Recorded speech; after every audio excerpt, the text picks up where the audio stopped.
Assalamualaikum warahmatullahi wabarakatuh. Perkenalkan, nama saya Lianti dari kelas manajemen A2 dengan NIM 2211200057. Saya selaku moderator. Pada kesempatan kali ini, kelompok kami akan menjelaskan mengenai pelanggaran etika yang terjadi di perusahaan PT PLN. Di mana di sini kita akan menjelaskan tentang latar belakang perusahaan, pelanggarannya, analisa perusahaan, kemudian saran untuk perusahaan dan kesimpulan. Pertama-tama, latar belakang perusahaan PT PLN yang akan dijelaskan oleh Mike Batara. Baik, saya akan menjelaskan latar belakang mengenai pelanggaran etika yang terjadi di sebuah perusahaan PT PLN. PT Perusahaan Listrik Negara Persero adalah perusahaan pemerintah yang bergerak di bidang pengadaan listrik nasional. Hingga saat ini, PT PLN masih merupakan satu-satunya perusahaan listrik sekaligus pendistribusiannya. Dalam hal ini, PT PLN sudah seharusnya dapat memenuhi kebutuhan listrik bagi masyarakat dan mendistribusikannya secara merata. Usaha PT PLN termasuk ke dalam jenis monopoli murni. Hal ini ditunjukkan karena PT PLN merupakan penjual atau produsen tunggal, produk yang unik dan tanpa barang pengganti yang dekat, serta kemampuannya untuk menerapkan harga berapapun yang mereka kehendaki.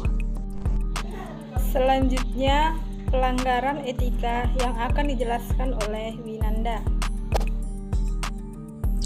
Salah satu pelanggaran etika yang dilakukan oleh PT PLN yaitu fungsi PT PLN sebagai pembangkit, distribusi, dan transmisi listrik mulai dipecah.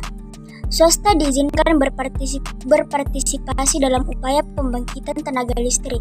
Sementara untuk distribusi dan transmisi tetap ditangani PT PLN. Saat ini telah ada 27 independent power producer di Indonesia. Mereka termasuk Siemens, General Electric, Enron, Mitsubishi, Californian Energy, Edison Mission Energy, Mitsui & Co, Black & Veatch International, Duke Energy, Hopewell Holding, dan masih banyak lagi.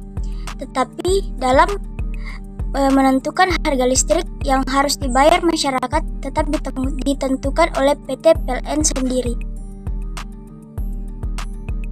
Kemudian analisa perusahaan yang akan dijelaskan oleh Putri Maharani. Nah, di sini tuh saya analisis tentang kasus pelanggaran etika bisnis di PT PLN Listrik Negara atau Persero.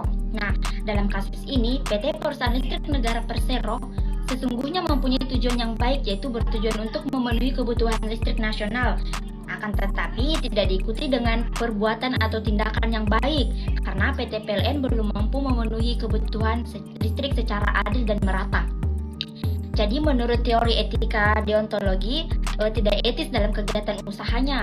Dalam kasus ini, monopoli di PT PLN terbentuk secara tidak langsung yang dipengaruhi oleh pasal 33 Undang-Undang Dasar 1945, di mana pengaturan, penyelenggaraan, penggunaan, persediaan, dan pemeliharaan sumber daya alam serta pengaturan hubungan hukumnya ada pada negara untuk kepentingan mayoritas masyarakat dan sebesar-besarnya kemakmuran rakyat. Maka PT PLN dinilai tidak etis. Ditinjau dari teori etika teleologi. Jika ditinjau dari teori utilitarianisme, tindakan PT PLN bila ditinjau dari teori etika utilitarisme dinilai tidak etis. Mengapa dinilai tidak etis? Karena mereka melakukan monopoli sehingga kebutuhan masyarakat akan listrik sangat bergantung pada PT PLN. Nah, sekian analisis dari saya. Kurang lebihnya mohon dimaafkan. Wassalamualaikum warahmatullahi wabarakatuh. Dan saran untuk perusahaan yang akan dijelaskan oleh Saudari Pratiwi. Dikarenakan PT PLN monopoli kelistrikan nasional, kebutuhan listrik masyarakat sangat bergantung pada PT PLN. Tetapi mereka sendiri tidak mampu secara merata dan adil dalam memenuhi kebutuhan listrik masyarakat. Hal ini ditunjukkan dengan banyaknya daerah-daerah yang kebutuhan listriknya belum terpenuhi dan juga sering terjadi pemadaman listrik secara sepihak sebagaimana contoh di atas. Kejadian ini menyebabkan kerugian yang tidak sedikit bagi masyarakat dan investor menjadi enggan untuk berinvestasi. Kemudian yang terakhir kesimpulan yang akan dijelaskan oleh Saudari Nurfani. Dari wacana di atas dapat disimpulkan bahwa PT Perusahaan Listrik Negara atau Person telah melakukan tindakan monopoli yang menyebabkan kerugian pada masyarakat.